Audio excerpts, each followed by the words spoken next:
I've worked with Rayburn since 1973. And we lived in a little white house.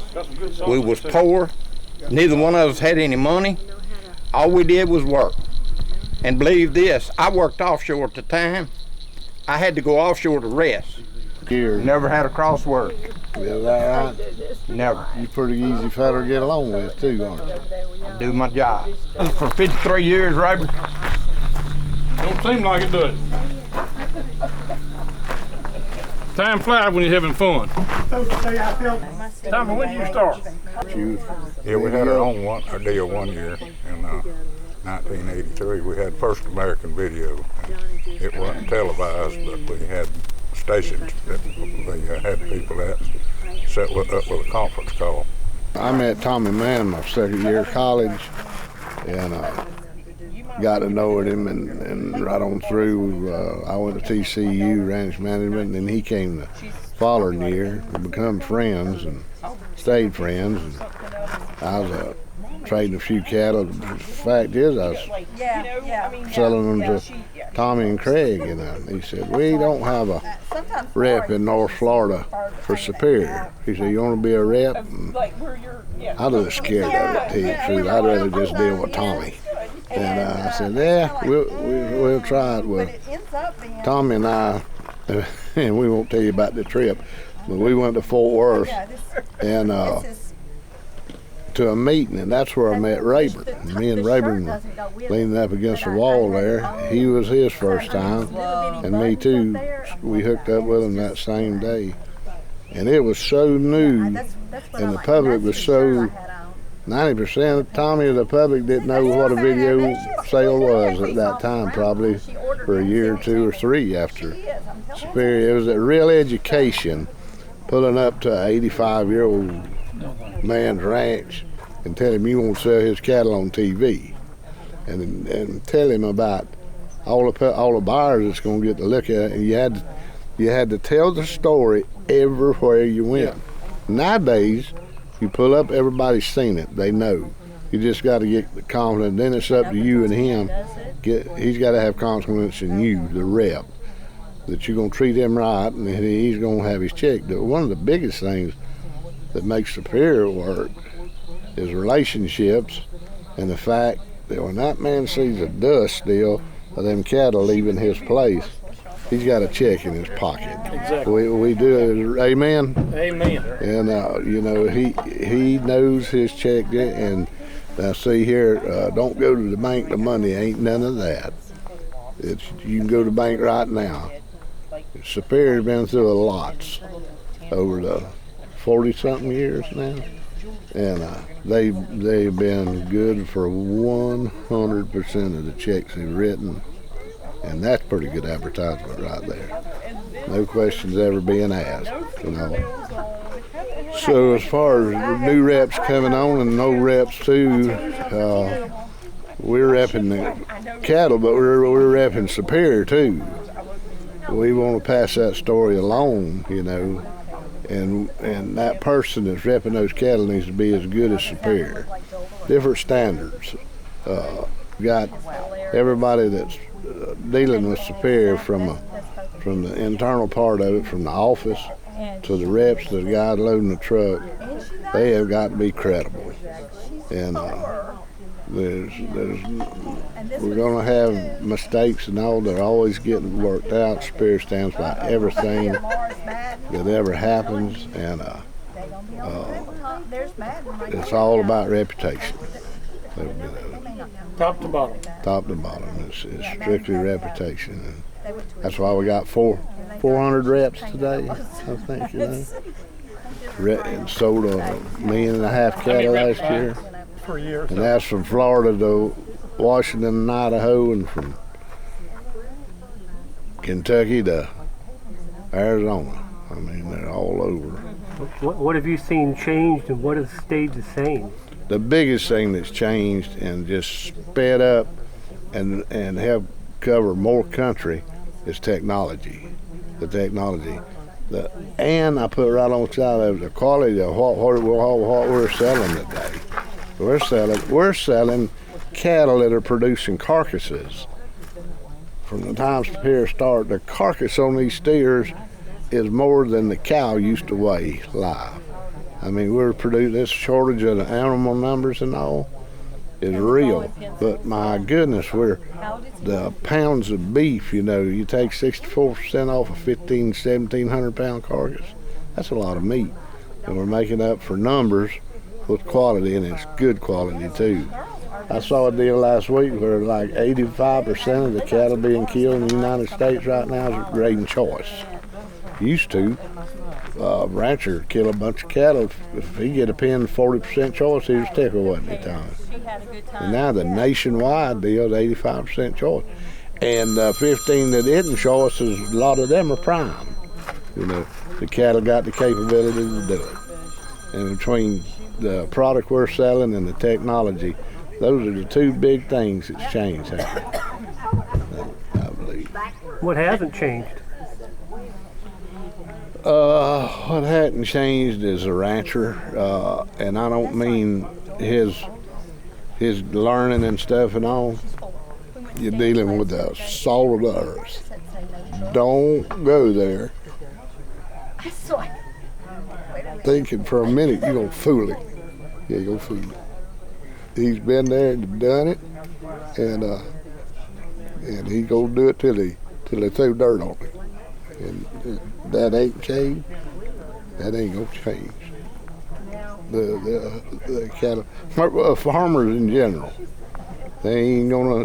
You're dealing with straight up folks. That makes our job nice. Not dealing with a bunch of crooks when you pull up to a man's place. Dealing with people that's got some credibility to them. You know, people that's got some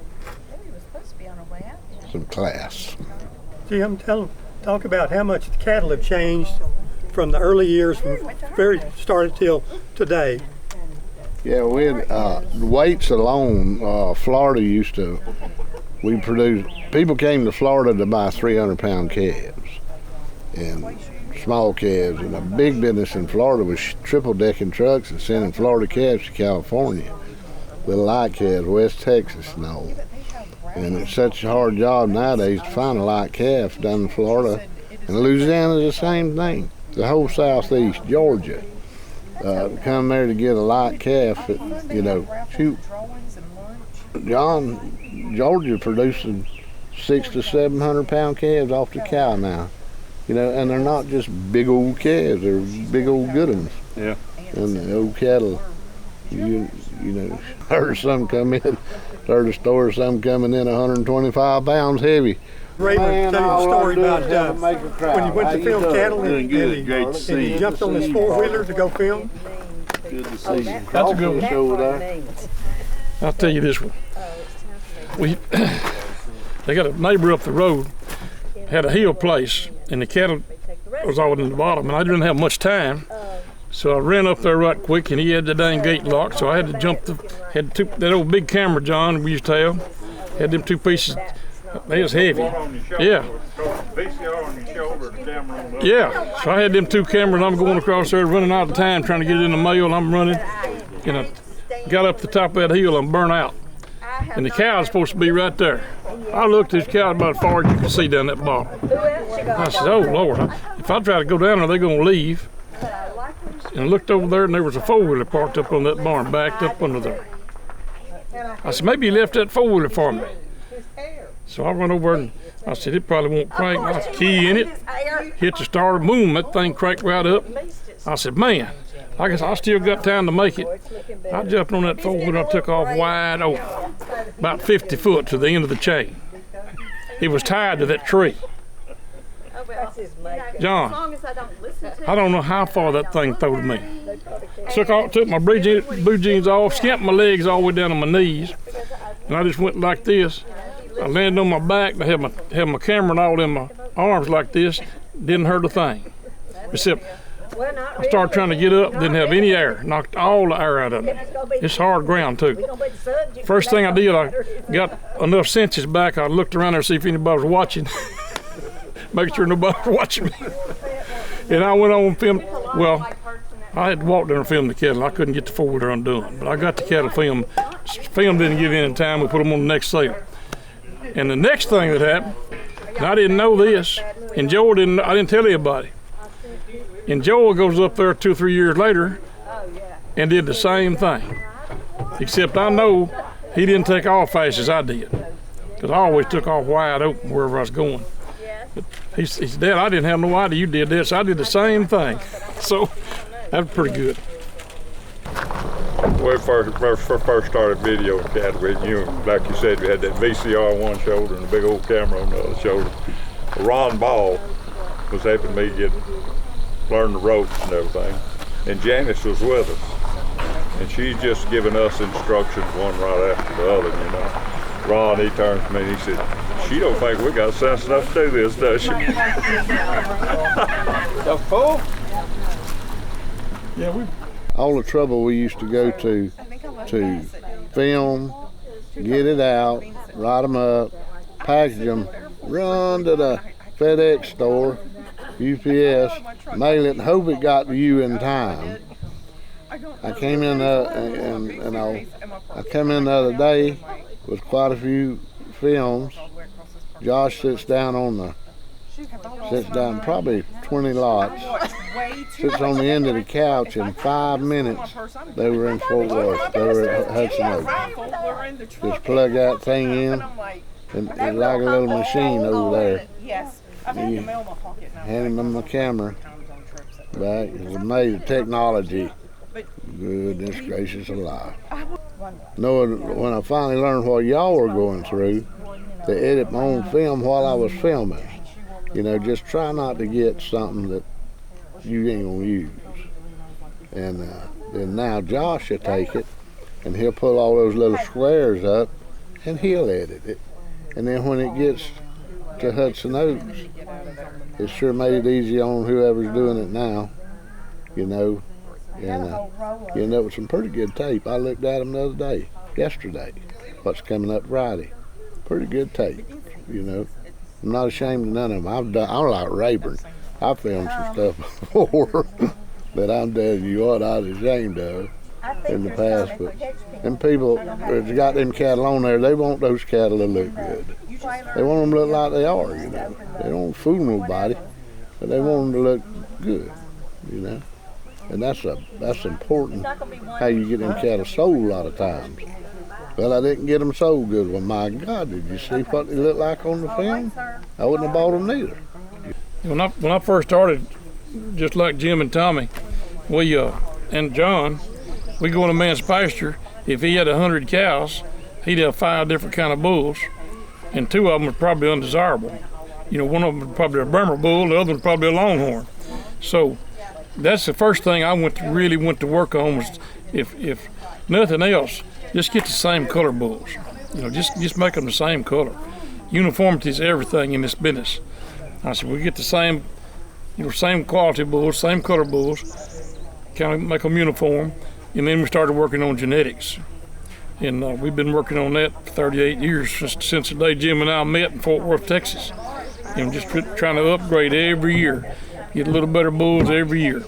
And these people have really, we pushed it so hard, and they've really jumped on board. Makes it so easy to sell cattle nowadays. You know, you go in a man's pasture, chances are, if he has any cuts in there, it won't be many. You know, most of the time, the cattle pretty well all fit the load. Where before, you never knew if you're going to have a load of cattle or not.